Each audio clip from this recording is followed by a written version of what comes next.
Boa tarde, trabalhadores e trabalhadores. Conforme anunciamos ontem, estamos aqui hoje às 14h46, né? Nós estamos no início, então é natural que a gente ajuste algumas coisas aqui na nossa técnica, na nossa produção, mas o importante é que estamos aqui e vamos entregar o conteúdo que a gente levantou ontem, sabe?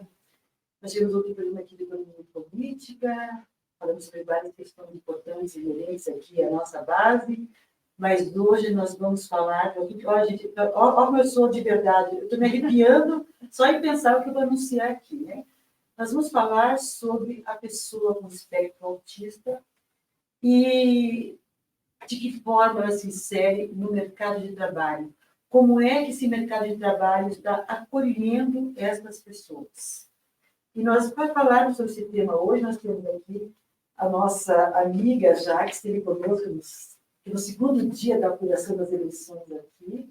Então, é uma honra para nós podermos contar com você aqui nos nossos produtos, nos nossos programas, sabendo como é o seu dia a dia. Antes de passar a palavra, eu até vou ler aqui, olha, o mini currículo da nossa companheira Sueli Bisque Rosa. Ela que é presidente do Conselho Estadual de Economia Solidária do Paraná, conselheira do Conselho Estadual do Trabalho e conselheira dos direitos da criança e do adolescente. Ou seja, trouxemos alguém aqui que tem o que falar muito sobre o nosso tema, é uma especialista. Não menos especialista, vamos receber também aqui a professora Amabile Marti, ela que é professora especializada em autismo e mãe de autistas e presidente da UPA, União de Pais pelo Autismo. Sou grata pela presença de vocês, tenho certeza que a nossa base de trabalhadores e trabalhadoras que estão aqui nos acompanhando, essa nossa audiência, também são gratos de ter o tempo de vocês compartilhado, né, com esse assunto tão importante. Você pode cumprimentá-los. Nós que agradecemos, Gilson, pelo convite e ficamos felizes em poder compartilhar, né, o que a gente tem de bom, pode atender a população, os trabalhadores, o trabalho de vocês. Nossa, com a gente. Muito obrigada. Agradeço o convite, para mim é uma alegria poder estar aqui com vocês, falando sobre esse tema tão importante, Sim, tão relevante e tão urgente atualmente, né, para todas as pessoas dentro do espectro autista.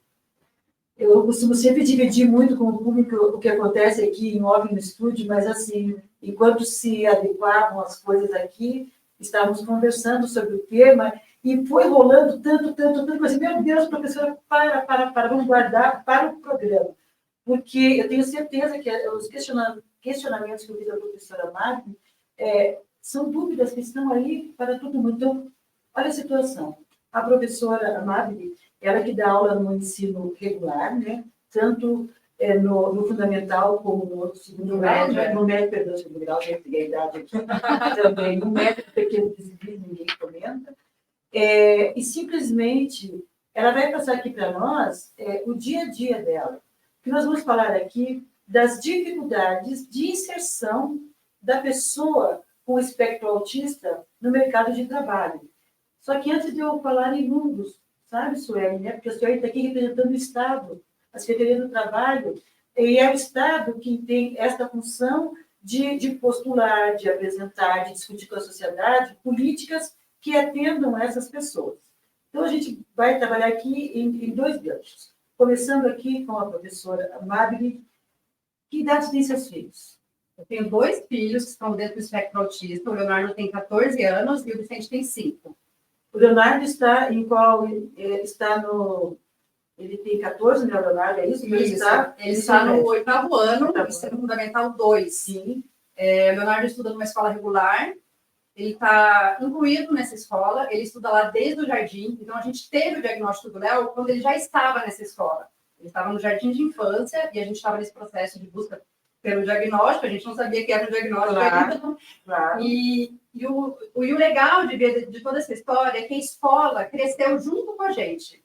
Então a gente descobriu o autismo, a gente também não sabia nada sobre isso, embora eu fosse professora já naquela época, E conforme eu fui estudando sobre autismo e sobre inclusão escolar, a escola foi também se adaptando junto com a gente. Então, tudo que eu descobria sobre direitos, sobre como fazer a inclusão escolar de fato, eu ia levando isso para a escola e a gente foi trabalhando junto de modo a incluí-lo de fato. Hoje o Leonardo conta com uma professora de apoio, que é extremamente importante dentro de sala de aula, e para poder desempenhar todas as tarefas dele. Uma questão, o seu filho, ele estuda na escola que você leciona? Não. Ótimo, que bom. Então, isso mostra que é possível para as mães, né, que têm um filho dentro do espectro autista, que é possível que ela estabeleça esse diálogo com a escola. Porque eu pensei aqui, se ela é a professora da escola, ela está dentro do processo, fica muito mais fácil. É imprescindível que a família tenha esse contato de perto com a escola. Sim. A gente não pode, enquanto pai, mãe, colocar toda a responsabilidade em cima da escola dos professores. Nós, enquanto pais, né, a gente precisa fazer esse trabalho em conjunto. Então, a gente sempre fala que é um tripé, né? São as terapias, né, que são necessárias, importantíssimas, a escola, trabalhando com a inclusão escolar, e os pais, a família, fechando esse círculo necessário para o desenvolvimento dessa pessoa. Sim. E o seu outro menino, como é que é a relação dele com a escola? Ele também está incluído? O meu outro menino, ele está no pré, né? Então, Tá. ele ainda está no CEMEI, ele estuda no CEMEI ali perto de casa. Tá. E eu costumo falar, né? Esses dias eu até postei, eu produzo conteúdo para as redes sociais, numa página que chama Autismo ao Pé da Letra. E esses dias eu até postei um vídeo falando sobre isso, sobre inclusão escolar. E eu costumo falar que a gente tem sorte quando se trata de inclusão escolar, porque os meus filhos estão em escolas que acolhem eles bem, né? E que, junto comigo e com meu marido, que é o pai dos meninos, está promovendo, de fato, maneiras para que eles permaneçam lá dentro da escola. Né? Porque não basta a gente ter a matrícula, assegurar a matrícula do aluno, a gente precisa fazer com que ele fique dentro da escola, o que talvez seja mais difícil ainda. Então, as professoras são super parceiras nossas, assim, a gente não tem que reclamar, elas estão ótimas. Então, a gente chega num ponto aqui e precisa saber de uma outra coisa. Você tem contatos com outras mães que não têm esse mesmo feedback da escola, que elas tenham essa queixa de que não conseguem conversar, não há diálogo com a escola, e que não sentem um filho incluso? Muito. Você tem? Dentro da UPA, que é a União de Pais pelo Autismo, onde hoje eu estou como presidente, a gente vê essa dificuldade. Quando a criança, né, porque a gente fala criança porque, como a UPA é uma união de pais, a gente trata muito da primeira e segunda infância. Então, quando a criança entra na escola, começa o terror das famílias. Então, por isso que eu falo que a gente tem sorte. Né? É terrível. Tem escolas que realmente fingem que fazem uma inclusão, tem escolas que realmente maltratam os alunos, né? Que não tem esse diálogo, essa abertura com os pais. Tem escolas que negam ainda hoje a matrícula, sabendo que vão ter que pagar uma multa, que vão sofrer uma sanção por causa disso, né? Porque isso é inconstitucional. Sim. Né? É direito da pessoa ter acesso a ter a sua matrícula, né? Direito à educação, sim, direito básico.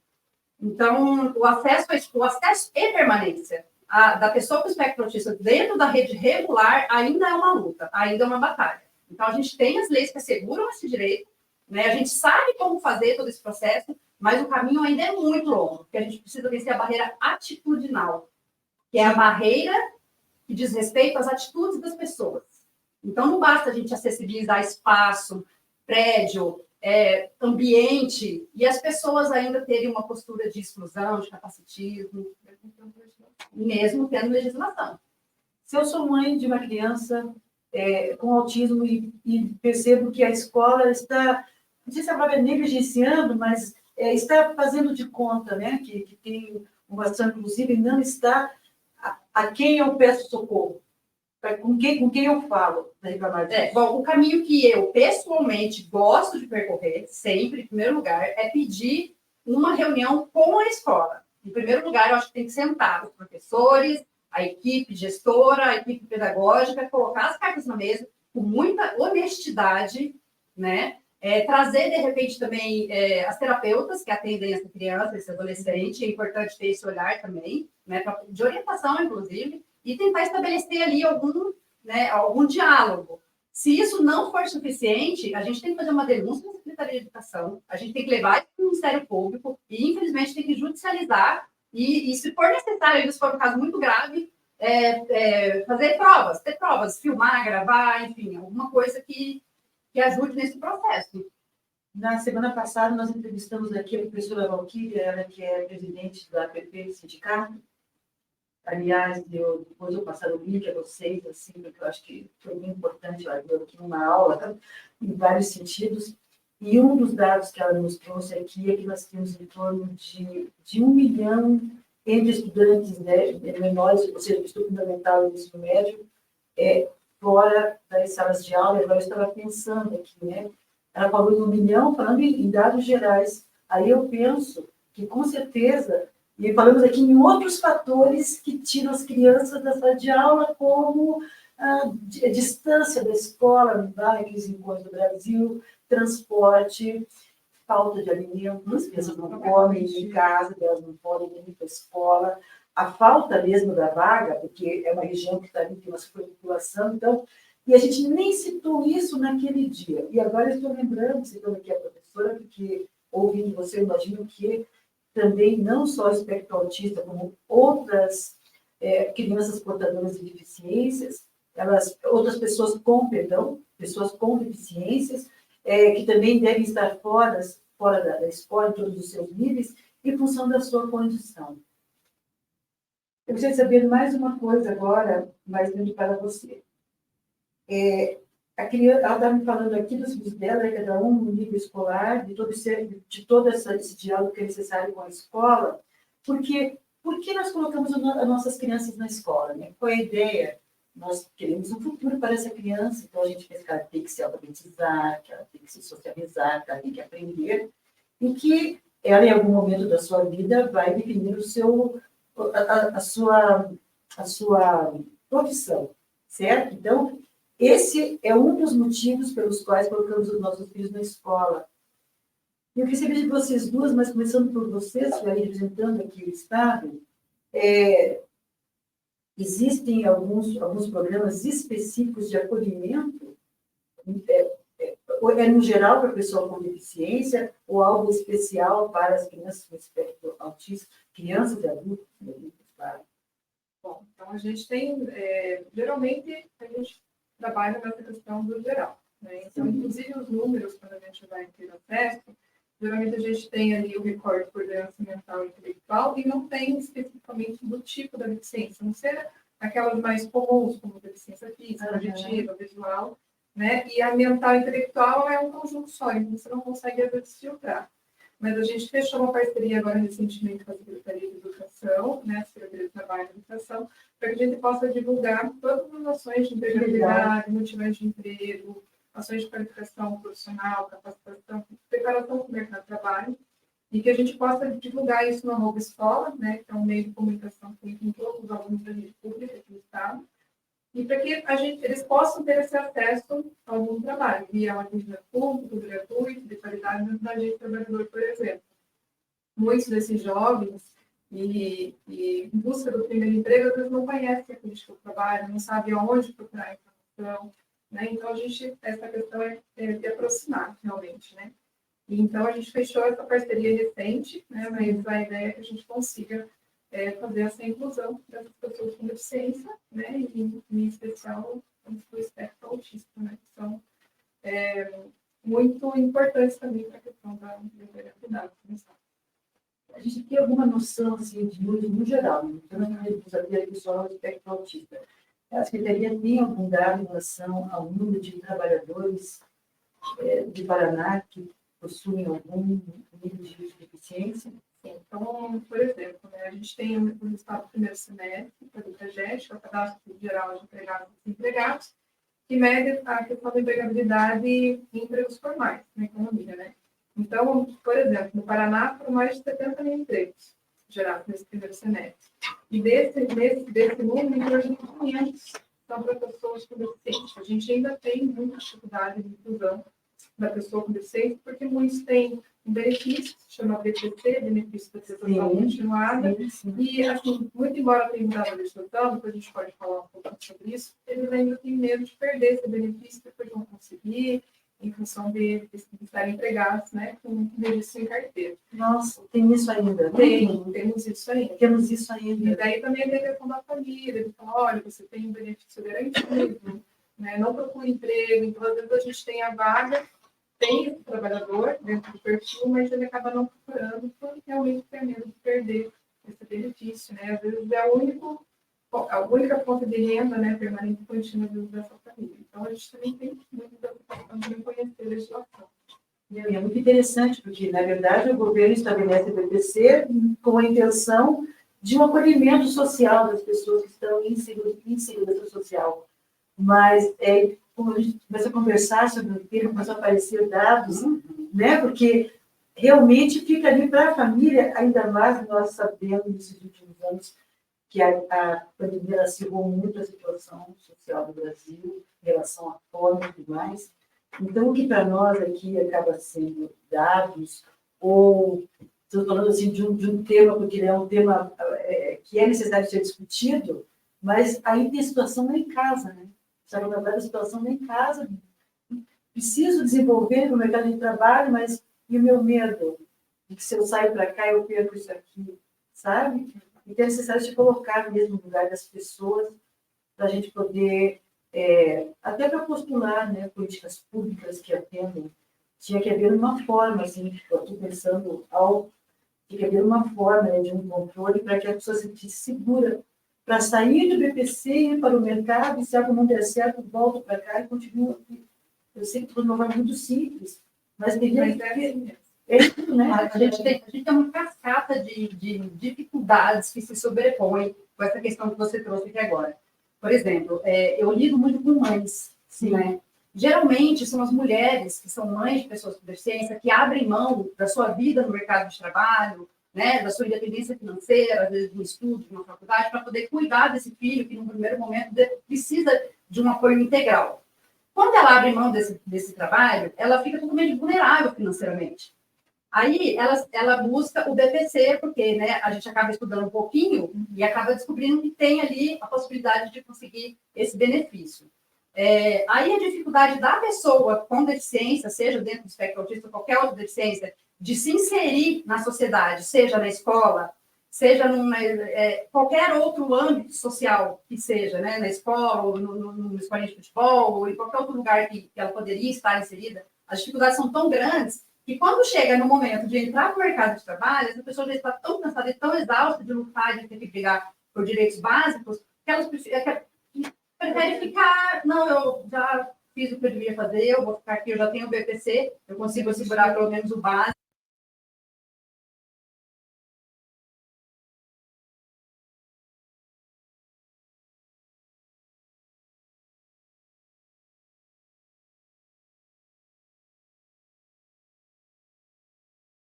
Professora, isso eu achei maravilhoso, porque é exatamente a linha do nosso sindicato. Nós já há muitos anos, não sei nem que dizer quantos, assim, são décadas que o sindicato ele saiu da sua função orgânica histórica, digamos, que era pensar nos acordos coletivos, na questão econômica. E existiam até algumas questões sociais, em várias acordos coletivos, tal, que entravam ali porque faziam parte, mas assim, não era discutido. E hoje não, hoje o que a gente tem, o sindicato que tem uma ação correta, é o sindicato cidadão, que ele pensa o trabalhador para além do chão de fábrica. E não é só o sindicato. Eu acho que a nível de governo federal, estadual, municipal, todas as políticas que forem implementadas, que forem propostas, tem sempre que pensar como família, porque é lá em casa que as coisas acontecem. Nós sabemos disso. Né? Se o trabalhador não está bem, né, dentro de casa, como que ele vai desempenhar na empresa, onde quer que seja, um bom trabalho, né? E é exatamente onde as políticas públicas se entrelaçam. Então, nós falamos aqui no sindicato muito, é muito natural você ver o sindicato envolvido, estar lá falando com o Secretario de Segurança Pública. Porque, às vezes, nós temos um número imenso de trabalhadoras que elas são o arrimo de família, como que é o retrato brasileiro. Saiu no IBGE agora, né? Se eu não me engano, chega a 54% do número de lares que são providos pelas mulheres. E daí, essas mulheres, para sair de casa, elas têm que ter uma escola bacana para levar seus filhos. Isso eu estou falando de filho em qualquer situação. Não precisa do filho ter alguma deficiência para a mãe ficar de cabelos em pé, onde ela está pensando nessa criança. Né? A mesma coisa tem a ver com a segurança, com o transporte, está morando em um lugar decente. Então, existe todo um sentido de civilidade, né? de qualidade de vida, de dignidade. Eu quis falar dignidade, na verdade, que o cidadão tem direito pela Constituição e que todos nós temos que lutar, aqui o sindicato, lá na sua escola, na sua associação, e você no governo, né? Nesse momento, né? Com esse olhar, e que isso só é possível se nós fizermos cada vez mais as ações em parceria com essa troca aqui, né? Porque é esse diálogo que faz, né, que faz a receita do bolo assim, crescer. No nosso título hoje, ele é claro, ele fala que a ONU, isso aqui é uma afirmação da ONU, que 80% das pessoas com espectro autista no Brasil estão fora do mercado de trabalho. Certo? Essa pergunta ia ser para o Edson dos Anjos, que é o nosso dirigente aqui do sindicato, ele que é o coordenador do Departamento de Inclusão, né, que trabalha com os PCBs, mas ele estava em casa até agora. Obrigada, Renata. Ele me avisou aqui no celular também que ele está com problema, ele está entrando via link e ele está com a internet dele com problema, então, infelizmente, ele não vai estar. Então, vamos tentar aqui responder um pouco. Eu também ia responder, porque é uma resposta complexa. Mas um pouquinho do que tanto você, na sua área, né, que você postula, né, você senta lá, você preside conselhos importantíssimos. Então, assim, sem ser uma bola de cristal, mas de que forma poderíamos nos movimentar para diminuir, para mitigar essa ausência da pessoa com espectro autista do mercado de trabalho, assim, né? Vamos fazer um exercício aqui de que ações poderíamos tentar implementar para que isso se caminhasse para se resolver. Acho que é algo por aí. Olha, eu acho que a principal forma é da gente divulgar. Né? Certo. E as pessoas têm que conhecer os direitos. Né? Então, vou dar um exemplo. O trabalhador, quando você vai incluir o primeiro emprego, né? A gente tem o trabalhador aprendiz, por exemplo. Ele começa lá com 14 anos de idade. O contrato de aprendizagem, ele não tem limite de faixa etária quando é pessoa com deficiência. Né? Então, por exemplo, se é um aprendiz regular, ele limita até 24 anos. Se ele tem algum tipo de deficiência, independente da faixa etária, né? Porque a deficiência não vai permanecer por resto da pessoa. Sim. Então, e a gente tem, por exemplo, políticas de fomentar a inclusão nesse mercado de trabalho. O Estado, por exemplo, paga até R$450 por mês do salário dessa pessoa para a empresa se contratar. Então, eu penso assim, que isso que vocês estão fazendo é sensacional. Eu acho que a gente tem que divulgar isso nas escolas, né, no nosso meio, com os trabalhadores aqui da base, para que eles conheçam o que eles têm direito. O trabalhador aprendiz, por exemplo, ele não perde o benefício da questão continuada. Durante os 2 anos do contrato, e depois, se ele permanecer na empresa, ele permanece com 50% desse benefício. Então, se é uma garantia da própria família, de repente, dá aumentar aquela renda familiar. Mas isso a gente nota, a questão do medo, né, essa questão de toda a dificuldade ao longo da vida, e realmente eles vão conhecerem, principalmente a parte jurídica, de legislação, né, não ter essa orientação. Então, eu penso que a principal forma da gente mudar isso é informar as pessoas, as famílias, dos direitos que eles têm. Né? O que eles têm direito, onde procurar, a quem recorrer, né? A gente tem mutirões específicos, por exemplo, para tratar a pessoa com deficiência. Dia 21 de setembro, por exemplo, que é o dia em alusão, né, ao dia da pessoa com deficiência, a gente faz um mutirão de empregos aqui em Curitiba, em todo o Paraná, nas 216 agências trabalhadoras. Por exemplo, aqui em Curitiba, no ano passado, nós tivemos 20 empresas participantes que estavam ali na agência trabalhadora fazendo as entrevistas, com mais de 500 vagas, e as pessoas já tinham dali contratadas, né? Então, dependendo do tipo da deficiência, inclusive o autista, né, ele tem algumas situações dependendo do grau específicas, mas ele já tinha possibilidade de sair dali contratado. Mas eu vejo que realmente falta essa questão da informação. Então, eu acho que o principal passo nosso é divulgar. Bacana. E você que está lá na outra ponta, né? Está lá na ponta, na associação das pessoas que estão ali, tentando já estão se organizando na associação, que é para serem mais fortes, né? Para poderem ter voz, enfim. O que que vocês discutem lá na associação? E o que vocês têm? Vocês devem ter algumas propostas, né, para o governo, vocês devem também se movimentar nesse sentido, participar em conferências. Como é que vocês veem a saída, a luz no fundo do túnel? Ó, veja bem, a gente está falando de 80% de pessoas autistas que estão fora do mercado de trabalho. Se a gente pegar 20 anos atrás, a gente nem discutia sobre esse tema.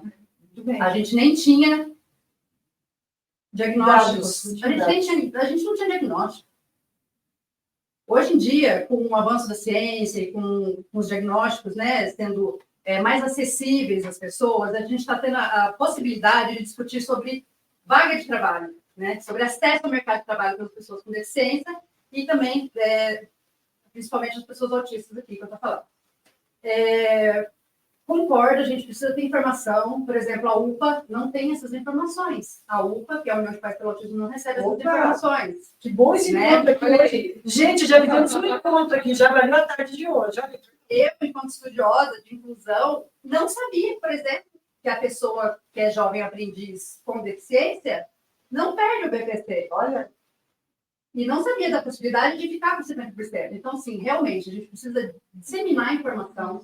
Né? A gente precisa que essas informações cheguem às pessoas que precisam. A gente tem alguns movimentos, né, que são de ONGs, que preparam essas pessoas para o mercado de trabalho, mas é difícil o acesso, né? E é difícil também porque é muito individual. Né? Por exemplo, a pessoa dentro do espectro autista, claro, ela tem que atender aos critérios diagnósticos para ser uma pessoa autista.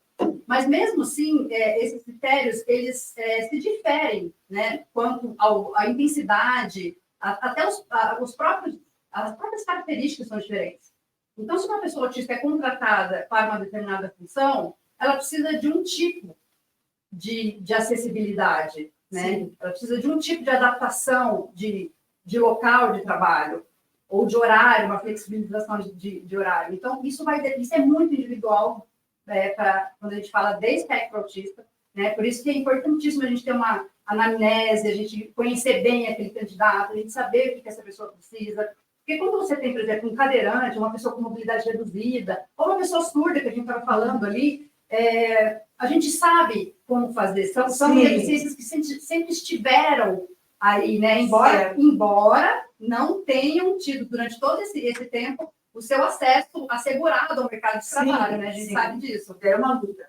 Mas como o autismo é uma questão que está vindo com muita força agora e é muito recente, né? Há 20 anos atrás, as pessoas autistas não estavam na escola, por exemplo. Estavam presas dentro de casa ou em escolas especiais. Elas não frequentavam escolas regulares, né? Ou frequentavam, mas a gente não sabia que elas eram autistas, não tinham diagnóstico, porque a gente não tinha conhecimento científico ainda para isso. Né? Então, o fato de a gente estar aqui hoje falando sobre o mercado de trabalho e sobre a acessibilidade necessária para essas pessoas estarem lá já é um grande avanço. Né? A gente tem pessoas autistas, muitas pessoas autistas adultas recebendo diagnóstico agora e já estão no mercado de trabalho. E passaram, às vezes, uma vida inteira com muita dificuldade para poder se manter naquele local. E agora, tendo um diagnóstico, né? A gente acaba falando também de qual a importância de um diagnóstico tardio, né? Já que passou a vida inteira sem saber que era autista. Qual a importância? Adaptar o seu local de trabalho, autoconhecimento, saber quem você é, saber por que você se incomoda tanto com uma luz nos seus olhos, um barulho alto, ou por que você se cansa tanto, por que você precisa de mais períodos de descanso durante o dia, 15, 20 minutos de pausa para poder se refazer. Tudo isso faz parte de adaptação. Eu estou aqui, professora, ansiosíssima. Assim. Cada vez que você fala, eu já anotei minhas 10, você fala, são mais. A gente precisa terminar o programa, mas eu quero. Não é agora. Calma. Eu estou aqui, lá na frente, eu estou com trauma de terminar o programa, mas assim. Mas eu quero parar aqui, não, quero discutir a seguinte questão. Você acabou de falar que a pessoa tem uma deficiência visual, né? A pessoa não enxerga, você olha para a pessoa, sabe que ela é cega, e daí você precisa de ter um espaço que ela possa se movimentar dentro da saúde de si. Eu acho que é isso. A mesma coisa, alguém que também falta um pedaço da perna, ou tem a perna que consegue andar, fica também, não é fácil. Quer dizer que talvez fica mais fácil das pessoas desenvolver uma acessibilidade para essas pessoas. O autismo, nos explique, por favor. Ele acontece em vários níveis, é isso? O autismo ele tem 3 eixos diagnósticos, que é basicamente, tá, falando bem rapidamente, que é a dificuldade de comunicação, dificuldade de interação social, veja bem, dificuldade, não significa que a pessoa não fala ou não interaja, tenta fazer e não consegue, né? Enfim, e a questão dos interesses, que são muito restritos e repetitivos, né? Então, às vezes a pessoa tem, isso é muito real, assim, eu vejo pelos meus filhos, eles não conseguem sair daquele interesse. Ele precisa estudar matemática, mas ele não se interessa, ele só se interessa por geografia. Então, é muito... Estou dando um exemplo bem básico e simples aqui para a gente entender, né? Então, então, o autismo é isso, né? E daí existem uns níveis de suporte. Nível 1 de suporte, a pessoa precisa de suporte, de algum suporte para poder desempenhar as atividades do dia a dia, do trabalho na escola. Autismo nível 2, aí vai aumentando, aí que vai aumentar, precisa de um pouco mais, suporte substancial, e nível 3 precisa de muito mais suporte, às vezes não consegue fazer nada sozinho. Tá. Não significa que o autista nível 3 é mais autista que o autista nível 1. Tá. Só que ele precisa de mais suporte para desempenhar as atividades do dia a dia, né? Então, mas todos são autistas. E a gente tende a achar, nossa, ele é super autista, ou aquele só tem alguns traços. Não, é autista. Entendi. Mas as dificuldades que se diferenciam, as dificuldades no dia a dia para desempenhar as atividades mesmo. E será que isso explica a dificuldade do mercado de trabalho? Embora recente essa análise, mas talvez isso explique a dificuldade do mercado de trabalho, que já não consegue incluir de forma 100% correta, mesmo que quem precise de visão, de audição ou de mobilidade, como você acabou de falar, não está tudo resolvido. Sim. Não estamos no paraíso com essas pessoas. Então, eu fico pensando aqui que já fica mais difícil para o mercado de trabalho se adequar a isso. Que trabalho, eu acho que assim, que trabalho que eles podem colocar as pessoas para desenvolver? É qualquer trabalho? Como é que vocês trabalham com isso? Por favor. Eu vou dar exemplos muito práticos, porque eu acho que com exemplo a gente consegue, né, ter um panorama melhor. Eu tenho 2 amigas, uma delas, inclusive, participou do Simpósio do Orgulho Autista aqui, neste mesmo prédio. Tá. Ela é uma autista não verbal, não oralizada, ela não fala por meio da fala. Ela se comunica através de um aplicativo de comunicação aumentativa e alternativa. Ela escreve textos belíssimos, muito bem articulados, ela consegue se comunicar muito bem através da escrita. Ela trabalha remuneradamente em casa, escrevendo textos para um determinado local. E ela faz muito bem o trabalho que é proposto a ela, com as adaptações que ela precisa. Ela tem dificuldade de sair de casa, ela se desorganiza muito com barulho, com essas questões sensoriais. Sim. Mas, com as adaptações necessárias, o trabalho que foi proposto a ela é entregue. Já respondeu a minha questão, ou seja, todos precisam de oportunidade, na verdade, como todos, homens, mulheres, né, indígenas, ou seja, porque todos precisam de uma oportunidade e acessibilidade, que daí se torna possível. E as empresas agora elas estão se preocupando com essa questão da inclusão, né? Isso é muito novo, né? Então a gente vê assim, até aquela questão dos mutirões, tem muitas empresas que têm agora criaram, por exemplo, um setor de diversidade para a inclusão pública, LGBTQIA+. Então tem algumas empresas que estão preocupadas realmente com essa questão da inclusão. E aqui também entra, né, a questão do autista. A gente também tem um trabalho, você falou que eu faço parte do Conselho Estadual da Economia Solidária. Agora, no início do mês que vem, a gente vai fazer uma capacitação para os gestores públicos lá na região de Londrina, gestores públicos da área da saúde e na questão da saúde mental. E a inclusão no mercado de trabalho é por meio do artesanato, da economia solidária, do trabalho manual, porque às vezes eles têm dificuldade realmente, muitos deles têm dificuldade de comunicação, então não vai trabalhar com indústria, com barulho, com o setor de comércio, você precisa se comunicar muito, mas você tem outras opções, né? Você consegue gerar emprego, renda e, né, poder se sustentar. Perfeito. Eu quero voltar aqui a um tema que a gente conversou antes, e você já passou por ele, sobre a questão da escola especial. Eu havia perguntado aqui para a professora Mabel qual era essa diferença, né? Se só existiam as escolas da rede pública, né, municipal, estadual, enfim, federais, para atender as crianças, ou seja, elas simplesmente vão lá e os pais fazem as suas matrículas como qualquer criança. Ou se existem escolas especiais. Ela respondeu aqui que existem os dois tipos de escola, mas que que a luta, né, pelo que se luta, é que o sistema público brasileiro, em todos os níveis, seja municipal, estadual, federal, desenvolva uma... Eu vou falar para a professora falar que ela vai falar muito melhor do que eu aqui. Professora, por favor, continue daqui. Uma política de inclusão. Isso. Existem escolas especiais, né, e existem as escolas regulares. A nossa luta, enquanto UPA, a minha luta pessoal, enquanto professora e mãe de 2 meninos autistas e ativista pela causa dos direitos da pessoa com deficiência, é por inclusão escolar. A inclusão escolar pressupõe que todas as pessoas podem e devem estar no mesmo espaço, aprendendo juntas umas com as outras, né? E a gente vem tendo uma transformação no sistema educacional, porque pressupõe uma mudança de paradigma quando você fala de inclusão escolar. A gente vem de uma exclusão. As escolas especiais, elas têm o seu papel, né? Elas têm o seu papel. Elas são escolas que recebem pessoas com deficiência que têm grande dificuldade de se adaptar na escola regular. Aí o questionamento que vem por que ela tem dificuldade? A dificuldade é dela, ou é do ambiente, ou é do sistema, ou é de todos? Como que a gente pode mudar isso? Porque, veja bem, quando a gente inclui uma pessoa com deficiência na escola regular, a gente está trabalhando para que essa pessoa lá no futuro possa ter melhores condições de estarem dentro do mercado de trabalho. Se você manter essas pessoas dentro de escolas especiais a vida inteira... Você já imaginou se a gente tivesse escola para preto, escola para pobre, escola para pessoa com deficiência? É isso que é uma escola especial, né? E as escolas especiais, só para encerrar minha fala sobre esse tema, tem um grande questionamento também sobre qual que é o papel dela. Porque dentro da escola especial, ela não segue o currículo comum das escolas regulares. Então, eles não aprendem as mesmas coisas que eu ensino para os meus alunos dentro da escola regular, né? E eles têm também terapeutas, eles têm psicólogos, eles têm fono, eles têm... Claro, isso tem um lado muito positivo, porque aquelas pessoas que não conseguem arcar financeiramente, porque a gente sabe que os muitas vezes não dá tempo, tem acesso ali. Mas daí a pergunta que fica é: qual é o papel da escola e qual é o papel da clínica? Qual é o papel da escola especial? Ser clínico ou ser escola? São coisas diferentes e a gente precisa colocar cada um no seu lugar.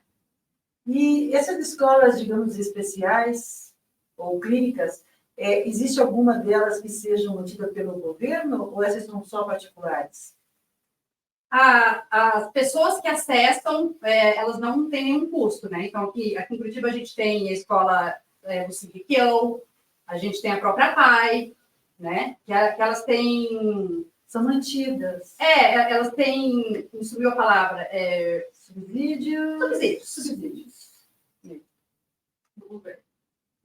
Mas agora você me deu uma outra dúvida. Mas a PAI, sim, mas a PAI, ela tem um currículo, por exemplo, alguém que estuda na PAI, estuda pelo MEC, eu posso colocar meu filho na PAI para fazer a escola fundamental? Você sabe responder essa? Porque agora você me pegou. Porque eu sei que a PAI ela funciona muito como clínica. Mas eu não tenho certeza, não vou poder te responder com certeza, mas ela não segue o currículo das escolas regulares. Não, me ocorreu exatamente isso, porque não seria lógico que o governo, porque eu acho que a ideia é chegar, onde você falou, todo mundo junto, porque não tem escola para o preto, não tem escola para o rico, para o japonês, para o indígena. A sociedade tem que ser plural e nós temos que evoluir juntos, só assim vamos evoluir, só assim vamos ter um conceito civilizatório adequado, pelo qual estamos estamos lutando tanto. Então, me pareceu que seria um contrassenso o próprio governo, ou estadual, municipal, ou federal, criar esse gap, né? Eu acho que esse gap, isso que eu perguntei, porque me pareceu uma coisa errada. Claro que daí poderia a indústria da educação privada, ela está livre aqui, né? E aqui no estado do Paraná, a gente tem uma problemática ainda maior, que é o Estado brasileiro que mais investe em escolas especiais em detrimento da educação inclusiva. Então, assim, a gente não tem capacitação profissional, a gente não tem um investimento estrutural mesmo nos prédios escolares para receber as pessoas com deficiência, né, de material, de ferramentas, né? Ou seja, o SESI e o SENAI, eles recebem todos, a ideia de inclusão geral. Mas não existe ali uma capacitação específica. Agora, já não estou querendo que, por favor, não quero separar as pessoas, mas também não foi pensado em nada para poder desenvolver, de repente, adequar uma profissão para que essas pessoas tivessem essa opção. Quando eles vão lá ver o currículo que tem, os cursos disponíveis, no SESI, SENAI, enfim, podia ter alguma coisa que chamasse a atenção deles, né? Podia ter algum currículo. Não estou aqui eu querendo agora fazer o apartheid, a separação. Não sei se vocês estão entendendo. Estou pensando em promoção, em acessibilidade, sabe? É que tudo está acontecendo ao mesmo tempo. A gente não pode esperar que, por exemplo, as escolas se adequem para daí as pessoas começarem a frequentar as escolas. As coisas vão acontecendo. Entendi. Então, as crianças com deficiência, elas estão na escola, ao mesmo tempo que os professores estão se adaptando, e a equipe está se adaptando, e o governo está se adaptando, e se elas não estiverem lá, isso não vai acontecer. Se a gente ficar nas escolas especiais, esperando as escolas regulares ficarem adequadas para as crianças poderem ir, isso não vai acontecer. E outra coisa, há algum acompanhamento, algum dado do aproveitamento? Até uma pergunta aqui, porque já faz tempo que eu não tenho estudado os novos currículos, né? Inclusive, estamos vivendo hoje aqui com o novo ensino médio, que a gente conversou sobre a semana passada. Mas ainda existe a reprovação no Brasil? Olha que pergunta, gente. Ainda se reprova no Brasil? O governo de lá atrás está vendo que não reprovasse? Ainda se reprova? A reprovação, no entanto, ela não é assim dada de qualquer maneira, né? O nosso objetivo, a reprovação é como se fosse uma punição, né? Então, a gente não quer que o aluno reprove. A gente quer que o aluno passe de ano, mas, sobretudo, que ele aprenda nesse processo todo, né? Então, a gente disponibiliza ferramentas para que esse aluno, se ele precisar, ele tenha condições de recuperar uma nota, por exemplo, né? E que não seja só a punição. Sim, porque a reprovação, ela realmente não tem nenhum objetivo, assim, a não ser punitivo, né? A gente quer que o aluno vá para frente. Mas nesse caso, então, se ela existe, existe algum acompanhamento se os meninos e meninas com o espectro autista, eles estão sendo mais reprovados ou não? Isso chamou a atenção de alguém em algum momento? Não. Inclusive, é menos reprovado, porque eles têm uma lei de proteção, né? Então, assim, a não ser que seja disponibilizado todas as ferramentas para esse aluno realmente ter tido uma evasão escolar, ter faltado muito, ter tido uma dificuldade que você vê que é algo ali que talvez a reprovação ajude, o que eu acho pouco provável, claro, né? Aí sim isso pode acontecer. Não que é impossível ou que seja proibido, né? A maioria, eles vão. E qual é essa lei que você comentou agora? Que existe uma lei de proteção. Que lei é essa? É que não é lei federal, né? É uma política educacional. Tá. Que a gente precisa disponibilizar as ferramentas para esse aluno poder se desenvolver dentro da escola, né? Seja no nosso ali no dia a dia, né? Na questão pedagógica, para o aluno se desenvolver, atividades diferenciadas, professor no contraturno, sala de recursos, né? Professor parê, enfim, tudo que o aluno precisar. Que legal. E em relação, professora, à questão de discriminação, nós vivemos uma fase no Brasil, infelizmente, de uma crise civilizatória e com pessoas extremamente intolerantes. Como é a aceitação desse aluno ou aluna com espectro autista pelos seus colegas de sala de aula? A escola é algo que chama os olhos de vocês? Muito, bastante. A escola é um recorte da sociedade, né? Sim. Ali a gente acaba reproduzindo tudo que a gente vive fora da escola. Então, há sim um preconceito. Eu, enquanto professora, mãe, ativista, Eu sou uma pessoa que estou sempre, claro, eu tenho um olhar mais atento, né, para essas questões, mas eu vejo outros colegas meus também que não estão inseridos, né, nesse ativismo ou não têm essa vivência pessoal para com essas questões, também tem esse olhar mais atento. A gente não admite de maneira alguma que isso ocorra, pelo menos na nossa presença. Então, o que a gente faz? A gente leva pessoas para dar palestras, né, a gente tenta fazer várias atividades extracurriculares de conscientização mesmo, porque eu acho que não tem outra maneira de mudar esse perfil a não ser conscientizando, porque isso não tem como obrigar uma pessoa, ela pode até que neste momento não fazer um bullying, não, né, fazer um capacitismo, né, que é o preconceito contra a pessoa com deficiência, mas ali em outro momento, quando a gente vira as costas, pode acontecer porque eles estão em formação, eles são adolescentes, jovens que estão em formação. Então a gente precisa muito trabalhar e em conjunto com a família também, mas existe muito. Eu vejo quase todo dia dentro da escola onde eu trabalho. Infelizmente, a gente convive com essa... É uma mazela na sociedade, né? De todos os níveis. E nós sabemos que nossos tempos são tempos difíceis, tempos amargos, onde temos que ter um enfrentamento com maior efetividade.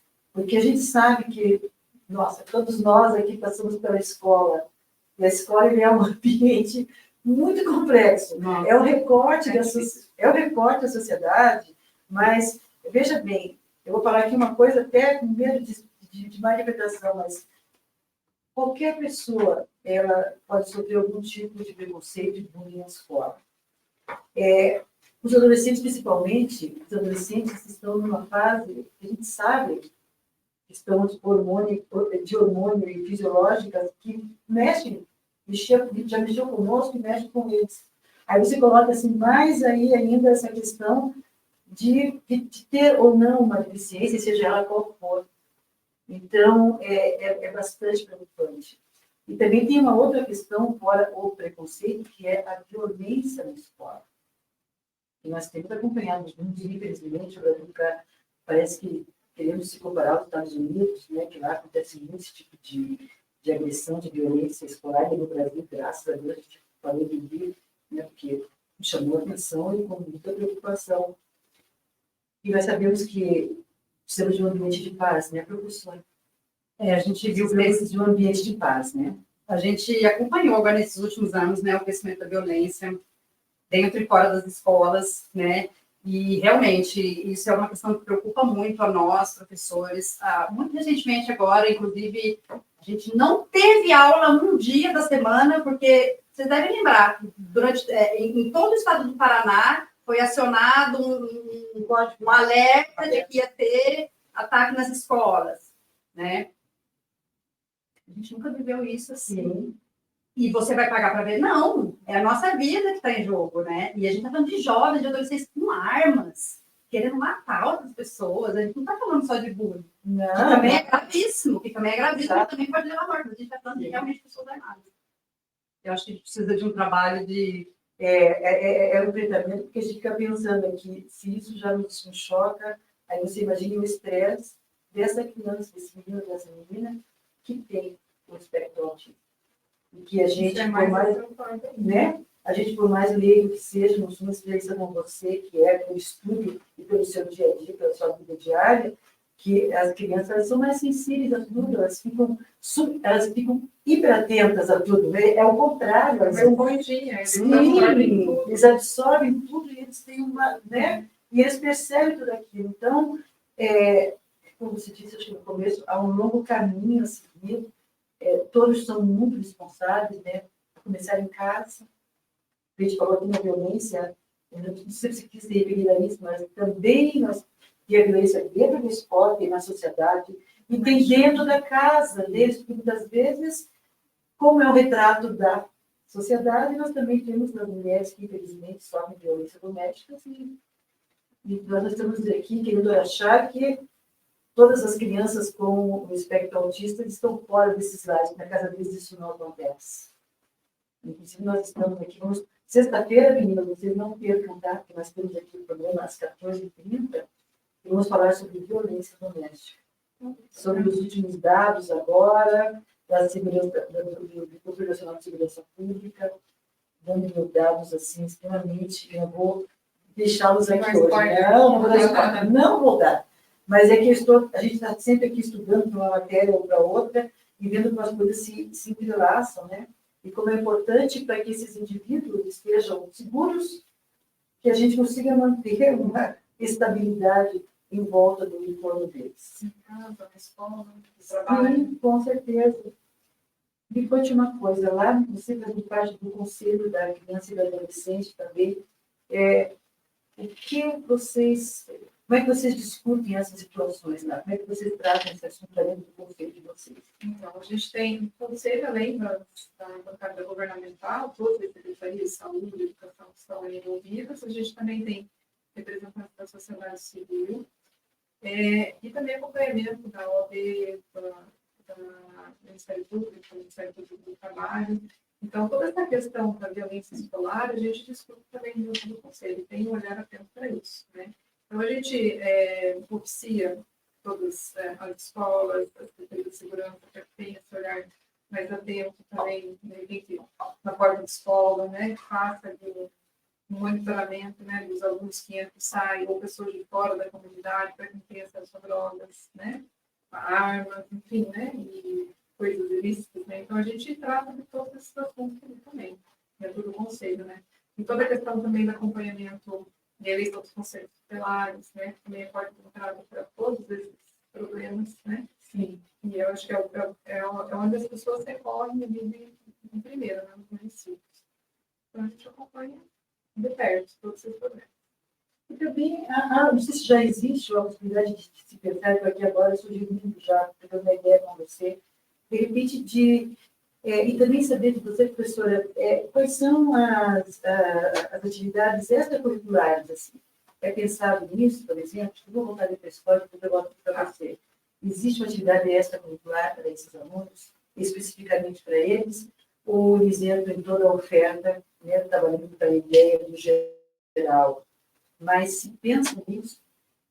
Você se refere à questão da violência? Não, eu estou pensando aqui, porque... atividade. Não, é assim, acho que até a palavra é contraturno aqui. A palavra aqui é contraturno.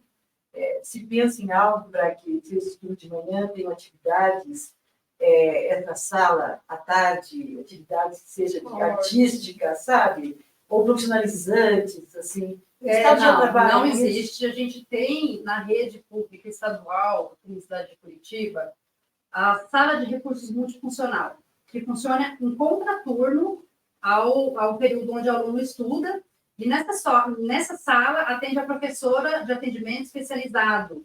Essa professora é especializada em atendimento de pessoas que têm algum tipo de dificuldade. Nessas dificuldades entram autismo, altas habilidades, que a gente acha que altas habilidades a pessoa só vai ter benefícios, mas tem ali uma questão emocional, social, que também precisa de um olhar atento. O que são altas habilidades, professora? Altas habilidades, a pessoa ela tem uma facilidade de aprendizagem maior em determinada área, ou mais de uma área, às vezes também, né? Ou em várias áreas, quando é um gênero. Uau! Às vezes a pessoa tem ali uma facilidade na comunicação, uma facilidade, enfim, né? Ela pode ser diagnosticada. Aí tem a questão do QI, médio QI, enfim, tem todo um método diagnóstico também. E dislexia, descalculia, essas questões, né? E essas pessoas que têm esses laudos apresentados na escola, elas podem ser atendidas em contraturno escolar, mas são atividades pedagógicas, não são atividades de dança, de capoeira, de esporte. E nem profissionalizantes também, que elas possam já ir se encaminhando para... Nas escolas que eu trabalhei, que eu conheço, não. Você sabe de alguma coisa em relação ao Estado? Não. Então, as políticas que a gente tem já estão voltadas ao mercado de trabalho desde a faixa etária de 14 anos para frente, como também dos cursos de aprendizagem. O SEDECA, que é o Conselho que cuida do direito da criança e do adolescente, tem um fundo, que chama FIA, Fundo da Infância e do Adolescente.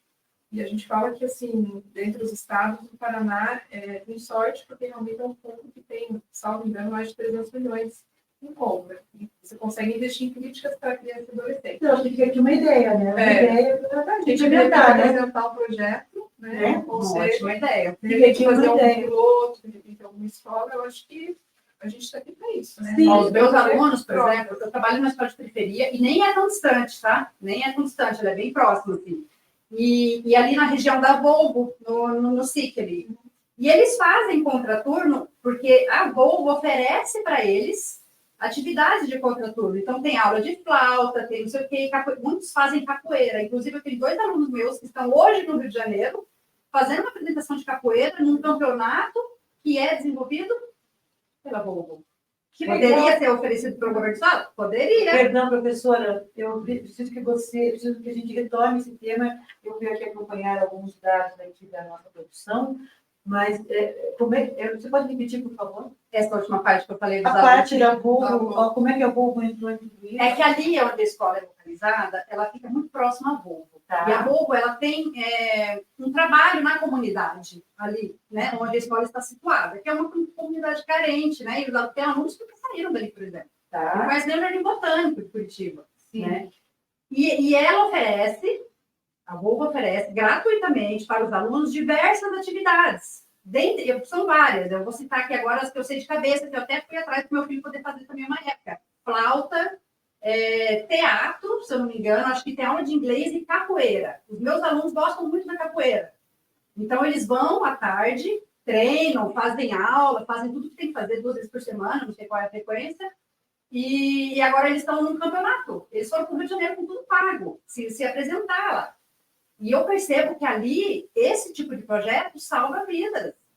Sabe? Os meus alunos são pessoas que estão se envolvendo com a capoeira, pensando no futuro. A minha aluna quer ser professora de educação física, porque ela quer fazer um projeto de capoeira. Uns alunos...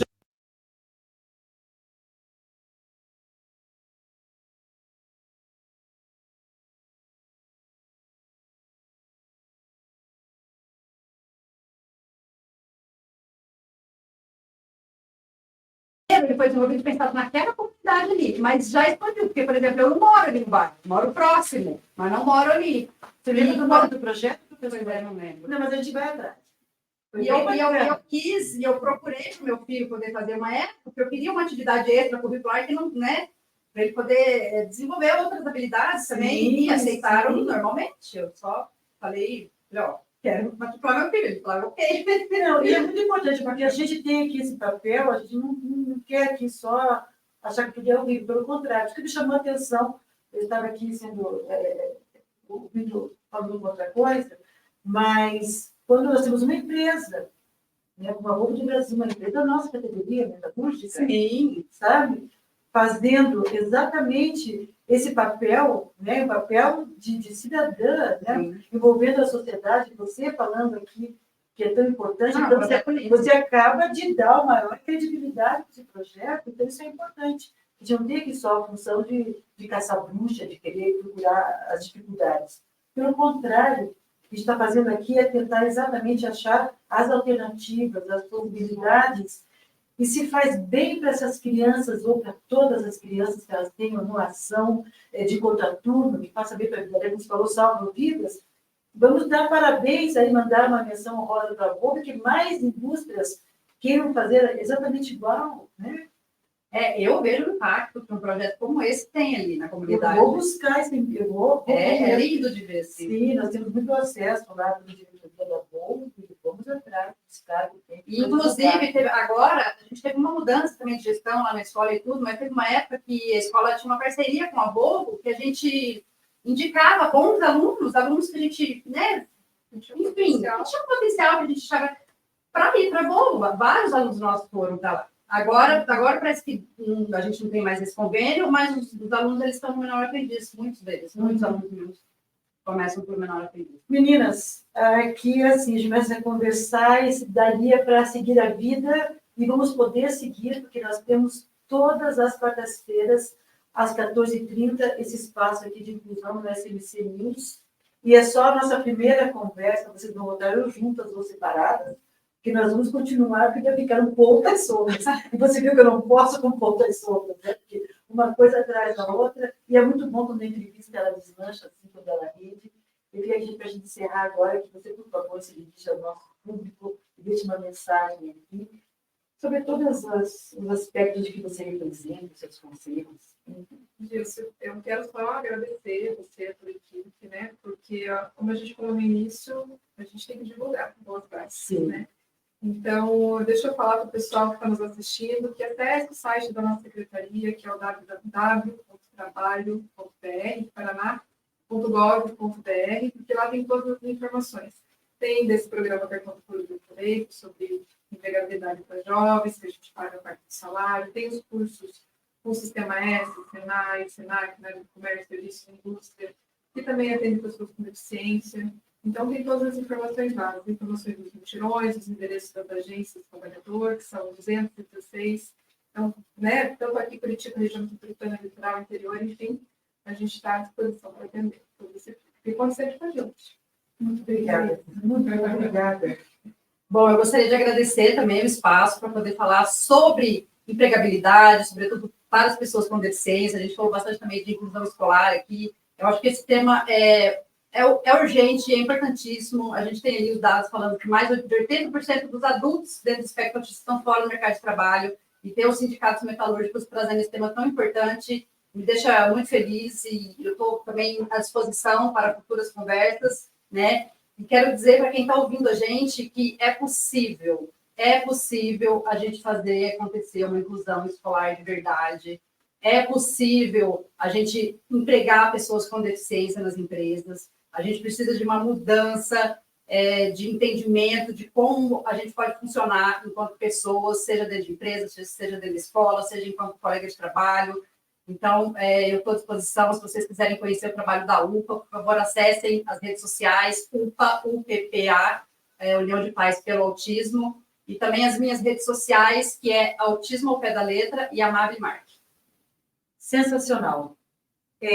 Não posso encerrar sem lembrar aqui o nosso companheiro Edson dos Anjos, que não pôde participar em função de ter problemas técnicos lá na casa dele, lá na internet, mas o sindicato tem um departamento aqui de inclusão e que está, nesse momento, ouvindo essas propostas.